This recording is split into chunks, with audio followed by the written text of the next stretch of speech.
Des filles toutes bronzées, les Iséroises Anaïs Chevalier, Marie Dorin-Habert et leur comparse Justine Brezaz et Anaïs Bescon obtiennent la médaille de bronze du relais féminin à Pyeongchang. De la Querée aux Alpes, site olympique en 1968, le tremplin de Saint-Nizier-du-Moucherotte, abandonné depuis longtemps, pourrait revenir dans la lumière grâce à la volonté d'un jeune grenoblois. Et puis c'est la métropole qui gère depuis janvier la gestion des milieux aquatiques et des risques d'inondation. Pour l'aider, elle a fait appel à un expert, le Simbi, qui s'occupe du projet Isère Amont. Bonsoir à tous, ravi de vous retrouver dans ce JT du jeudi 22 février 2018, toutes les heures à partir de 18h. L'essentiel de l'actualité du Grand Grenoble en moins de 10 minutes. C'est la 15e médaille d'or pour l'équipe de France au JO de Pyeongchang dans des conditions climatiques très particulières. Neige et vent au programme. Les deux biathlètes des 7 lots, Anaïs Chevalier et Marie Dorin-Habert, ont pris ce jeudi la 3e place du relais féminin en compagnie de Justine Brezaz et Anaïs Bescon. Première la Biélorussie, deuxième la Suède. Marie avait déjà obtenu l'or en relais mixte mardi, mais c'est la première médaille pour Anaïs. Ça tombe bien, c'était la dernière chance de briller dans cette Olympiade et pour l'une d'elles qui arrêtera sa carrière à la fin de la saison, la dernière course olympique tout court. Et je suis vraiment contente de partager en fait ces derniers moments et non, c'est super. C'est une page à tourner, une page qui se tourne pour moi et je suis contente qu'elle s'écrive à plusieurs. Et voilà, merci à tous. Oui, c'est sûr que Marie, c'est une grande dame et je suis contente d'aller toute émue en plus. mais je crois qu'on est toutes un petit peu, mais je crois que c'est vraiment une joie collective, là. Elle fait du bien, celle-là. J'ai des millions de projets, donc me lancez pas là-dessus, je peux tenir des heures, mais on va vraiment se concentrer en fait sur cette structure qu'on est en train de monter donc avec mon mari et Robin, en famille, et puis on va les accueillir. Voilà. Et cette structure, ce sera dans le Vercors. Marie Dorin-Habert a annoncé la date de sa retraite. Ce sera le 18 mars après la Coupe du Monde à Oslo. Et on attend encore plus du biathlon français avec le relais homme vendredi midi mené par Martin Fourcade. Il surplombe Grenoble depuis un demi-siècle entre le sommet du Moucherotte et les Trois Pucelles. En 1968, le tremplin de Saint-Nizier du Moucherotte était au sommet. Mais depuis quelques années, il a mal vieilli. Un projet pourrait bien lui redonner un peu de son lustre d'antan. Charlotte Faulkner a bravé le froid pour vous expliquer tout ça. Cela fait bien longtemps qu'il n'y a pas eu de saut à ski sur le tremplin de Saint-Nizier, 50 ans pour être exact. Après les Jeux de Grenoble, seuls les coureurs ou encore cascadeurs comme Alain Prieur en 1989 utilisent le tremplin. Depuis plusieurs années, la commune cherche donc à le revaloriser et ils ne sont pas les seuls. Après 2 ans de discussion avec la mairie, le projet de Théo Micheletti va enfin voir le jour. À travers l'événementiel, on cherche dans un premier temps à refaire monter du monde. L'objectif donc sur le site, l'objectif étant de revaloriser, redynamiser ce site emblématique de l'histoire et du patrimoine de Grenoble. Et donc cet événement s'intitule le Vercors Multisport Festival et va se dérouler donc sur le site du tremplin de Saint-Nizier le 21 et le 22 avril prochain. Des projets concernant le site olympique, ce n'est pas le premier que reçoit la commune, mais c'est la revalorisation du lieu qui les a séduits. Redonner une certaine valeur à ce site, pour nous, c'est très important. C'est une image de la commune et c'était aussi une image de Grenoble. C'est attirer du monde, refaire vivre cet endroit où la forêt a regagné beaucoup sur le terrain. Et nous avons, avec les bénévoles du village, nettoyé déjà le terrain, une grande partie, avec Théo aussi, pour essayer de redonner un peu vie à ce lieu. Le but du Vercors Multisport Festival, c'est avant tout de poser des bases solides pour le futur du site sur le long terme. Notre souhait n'est pas de refaire de ce site un tremplin de saut à ski. Aujourd'hui, les normes ont changé, donc c'est plus d'actualité. Mais en tout cas, ce qu'on aimerait, c'est que ce site soit valorisé et valorisable sur le long terme et de manière quotidienne. À terme, l'ambition de Théo serait de faire du tremplin un lieu touristique incontournable de l'agglomération, comme la Bastille. Et au programme du Vercors Multisport Festival en avril, rando et enduro VTT, challenge vertical et trail, mais aussi pour les moins sportifs, de nombreuses animations grand public. La deuxième audition de Nordal Lelandais ce matin au Palais de justice de Grenoble n'aura duré que quelques dizaines de minutes. L'ancien militaire qui avait reconnu la semaine dernière avoir tué Maëlys accidentellement, selon lui, ne s'est pas expliqué devant les 3 juges d'instruction. Selon une source proche du dossier cité par France Bleu Isère, le suspect n'était pas en état de répondre.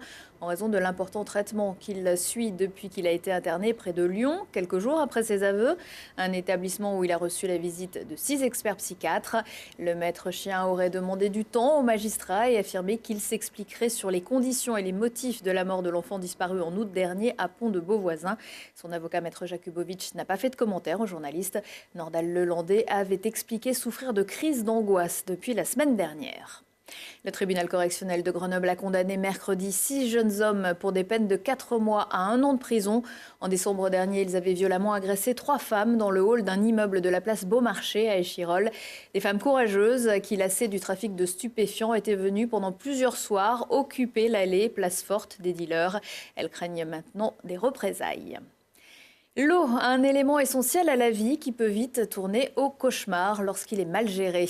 Le 1er janvier dernier, la métropole a pris en charge la compétence GEMAPI, gestion des milieux aquatiques et la prévention du risque d'inondation. Un transfert opéré par l'État en vertu de la loi de modernisation de l'action publique territoriale. À la manœuvre, le SIMBI qui a la lourde tâche de protéger la population contre les crues éventuelles. Une tâche que le syndicat mixte des bassins hydrauliques mène depuis 2012 avec le projet Isère Amont. Julie Ségala.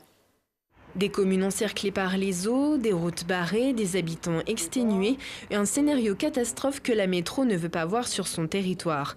Depuis le 1er janvier, la collectivité prend en charge la gestion des milieux aquatiques et la prévention des inondations. Une compétence colossale puisque le territoire compte 3 cours d'eau majeurs, le Drac, l'Isère et la Romanche.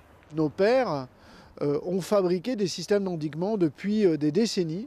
Près de 134 km de digues aujourd'hui dans le territoire pour nous protéger. Notre rôle, c'est donc de les entretenir, de les renouveler, de faire évoluer ces systèmes d'endiguement, là aussi en créant des ouvrages plus robustes, plus forts. L'Isère a du caractère et en cas d'inondation majeure, comme celle de 1859, les dégâts seraient estimés à plus d'1 milliard d'euros.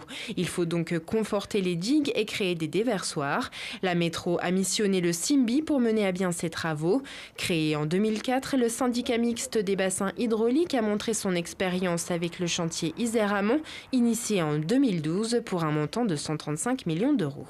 On sait que la crue de référence, pour nous, c'est une bicentenale qui a été mesurée à 1950 mètres cubes seconde. Dans Grenoble, au droit de la Porte de France, sous les ponts, il passe 1220 mètres cubes. Ce qui veut dire que la différence, il faut qu'on la stocke en amont de la ville de Grenoble.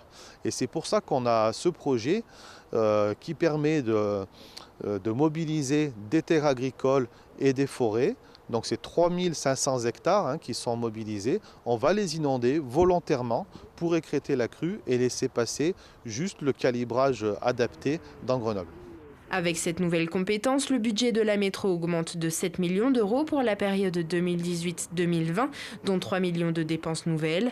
La taxe dite GEMAPI a spécialement été créée. Elle sera financée à hauteur de 2,5 millions d'euros via la taxe foncière, la taxe d'habitation et la cotisation foncière des entreprises. Le projet Isère Amont se poursuit jusqu'en 2021. La dernière tranche concerne les communes de Saint-Imier à Pontcharrat. Dans un avenir proche, d'autres projets sont attendus, notamment sur le Drac et la plaine de Bourdoison. La bonne passe du GF38 va-t-elle durer? Vendredi soir au Stade des Alpes, Grenoble recevra Pau. Grâce à sa victoire dimanche 1-0 chez les Parisiens du Red Star, le GF confirme sa bonne forme, affiche 5 points d'avance en tête du championnat de national. Grenoble peut nourrir des espoirs de montée à 11 journées de la fin de la saison. Outre le Red Star, on enchaîne quoi. On a gagné à la maison dans la difficulté contre Créteil, mais on a gagné. Là, on est sur une série positive en championnat. Il faut la maintenir. Là, on a une échéance importante qui est Pau, qui est une équipe qui n'a rien à voir avec l'équipe du match aller, où il faudra se méfier, mais il faudra encore prendre le match en main et montrer de grandes choses pour continuer de capitaliser tout simplement. Je suis plutôt satisfait parce que le groupe progresse. Il y a plein de leviers de progression encore, mais c'est très intéressant. Après, on valide ça par des résultats, c'est important. Maintenant, le club continue de grandir, l'équipe continue de progresser. Voilà, à nous de maintenir le niveau pour ambitionner notre objectif du début de saison, à savoir aller au-dessus. Mais bon, il y a encore beaucoup de points à prendre et il faut être très vigilant parce que le foot est fragile. Donc à nous de maintenir le niveau d'exigence. Le coup d'envoi du match entre le GF et Pau, ce sera à 20h au Stade des Alpes. Et pendant ce temps, en hockey sur glace, les Brûleurs d'Oulou débuteront les playoffs avec leur premier match contre Mulhouse, également à partir de 20h. À 19h15, 20h15 et 23h15, si on parlait.